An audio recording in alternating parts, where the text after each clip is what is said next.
Film kali ini kita akan membahas film horor A Quiet Place. Cerita dimulai dari tempat di mana tempat itu menjadi sepi dan sunyi, seperti kota yang baru saja diserang. Ada sebuah keluarga yang masih tersisa di sana untuk bertahan hidup. Sang ibu yang bernama Evelyn dengan hati-hati memeriksa sekumpulan botol obat untuk putra tertuanya, Marcus, yang sedang sakit. Mereka semua berkomunikasi memakai bahasa isyarat karena sesuatu hal. Jika mereka bersuara, maka sesuatu kejadian yang buruk akan menimpa mereka.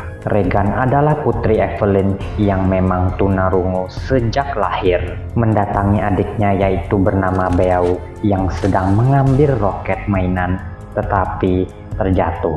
Untungnya Regan cepat menghampiri sehingga tidak menimbulkan bunyi atau suara. Mereka akan bergegas pindah ke tempat lain sebelum matahari terbenam atau malam. Diam-diam Regan memberikan mainan roket kepada adiknya Beau yang tidak diperbolehkan dibawa oleh ayahnya. Perjalanan mereka lakukan tanpa alas kaki yang bisa menyebabkan bunyi. Melewati jembatan, ayahnya yang bernama Lee mendengar sesuatu, yaitu suara mainan pesawat ulang-alik yang dinyalakan oleh anaknya, Beau. Dengan cepat, Beau disergap oleh makhluk asing.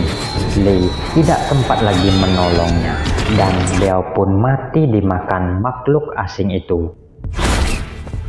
1 tahun lebih berlalu setelah kejadian itu. Mereka tinggal di sebuah lahan pertanian di mana Lee berada di ruangan bawah tanah. Rumah mereka telah memasang monitor CCTV untuk memantau rumah mereka. Pada kondisi itu, Evelyn sedang berbadan 2, hamil anak keempatnya, sedang menyiapkan tabung oksigen untuk kelahiran anaknya kelak. Lee yang tampak masih sedih pasca meninggal anaknya. Suasana tampak hening, hanya memakai bahasa isyarat. Mereka berdoa sebelum makan pun tampak hening. Regan dan Marcus sedang asik bermain monopoli, tidak sengaja menjatuhkan lentera yang menyebabkan karpet mereka terbakar. Lee segera datang memadamkan api. Tampak berhati-hati atas serangan makhluk asing. Tidak lama terdengar suara dari luar rumah bahwa dikiranya makhluk alien mendatangi rumah mereka, tetapi hanya sekumpulan rakun. Lee sedang mengerjakan alat bantu dengar untuk Regan supaya bisa mendengar lebih jelas lagi. Evelyn sedang mengecek tekanan darah untuk mempersiapkan kelahiran anaknya yang tidak lama lagi. Lee ingin memberikan alat bantu dengar yang telah ia ciptakan kepada Regan, tetapi Regan menolaknya karena sudah sering kali gagal untuk difungsikan. Sementara itu, Lee dan Marcus hendak mencari bahan makanan di luar, meninggalkan Regan yang ingin pergi juga, tetapi dilarang oleh ayahnya karena ia harus menjaga ibu. Menghiraukannya, Regan tetap bersikeras untuk ikut, sehingga ia pergi diam-diam meninggalkan ibunya sendirian. Ketika di air terjun yang bersuara besar deras airnya, mereka pun bisa berbicara karena suara derasan air lebih besar dari suara mereka, sehingga tidak terdeteksi oleh makhluk asing alien.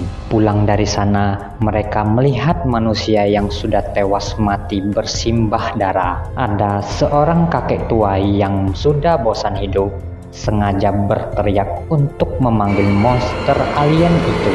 Dengan cepat ia pun dilahap.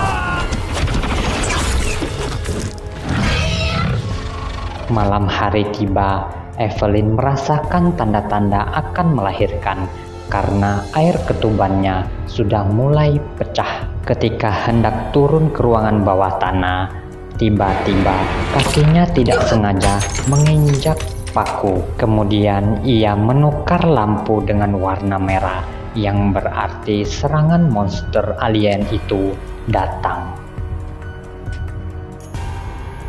Perut Evelyn sudah tidak tahan lagi untuk brojol anaknya.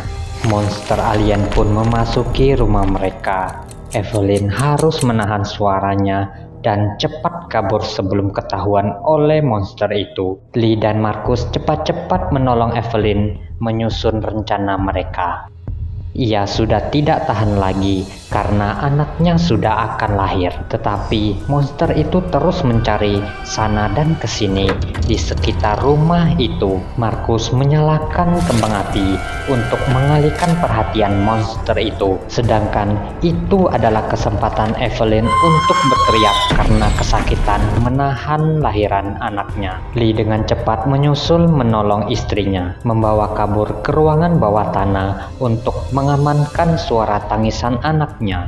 Regan yang didekati oleh monster alien itu, tiba-tiba suara ultrasonik bernada tinggi mengganggu pendengaran monster itu, sehingga membuatnya stres lalu kabur. Terbangun dari sadarnya, Evelyn menyuruh Lee untuk menolong anak-anak. Markus dan Regan mengungsi ke atas storage penyimpanan jagung sambil menunggu pertolongan dari ayahnya. Masalah baru muncul. Ruangan bawah tanah dimasuki air mengalir hingga tergenang banjir seluruh ruangan itu. Dan gawatnya, monster alien berada juga di sana. Evelyn menggendong bayinya untuk cepat bersembunyi. Tiba-tiba Markus terjatuh ke dalam storage biji jagung dan Regan loncat ke dalam juga untuk menolong. Tetapi ia hampir tenggelam di tumpukan biji jagung itu dan mereka terjebak di dalamnya. Karena ada suara bising, monster itu menyusul ke tempat mereka. Hampir mereka dimangsa oleh monster tersebut. Untungnya ada alat bantu pendengaran yang dipakai Regan yang diberikan ayahnya, mengeluarkan gelombang suara yang bising terhadap monster itu. Akhirnya mereka bisa keluar juga dari storage, bertemu ayahnya kembali, dan bergegas untuk ke dalam mobil.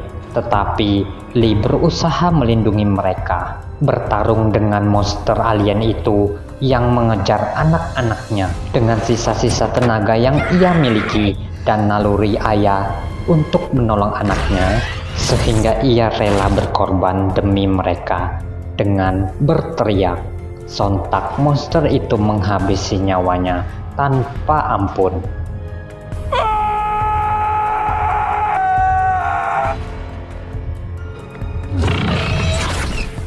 Sebelum tewas, Lee sempat memberikan pesan-pesan terakhirnya kepada Regan bahwa ia sangat menyayanginya. Fajar menyingsing, Evelyn dan anak-anaknya akhirnya berkumpul pasca kematian suaminya dan ayah mereka. Tetapi monster alien itu masih berkeliaran di sana.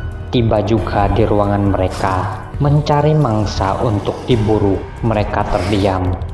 Karena jika bersuara, sedikit saja mereka akan dihabisi dan dibunuh. Regan mengetahui bahwa selama ini monster alien itu tidak menyukai suara gelombang dari alat bantu dengarnya. Muncul ide untuk melawan dengan alat bantu dengarnya. Dihidupkanlah alat tersebut dan didekatkannya ke mikrofon, sehingga membuat gelombang ultrasonik yang semakin besar terdengar kepada monster tersebut dan menjadi tewas seketika. Tetapi masih hidup juga dan diselesaikan oleh Evelyn dengan headshot memakai shotgunnya. Akhirnya cerita pun tamat. Jika kalian suka dengan video ini, silakan like dan subscribe channel ini. Terima kasih sudah mau menonton dan subscribe channel ini.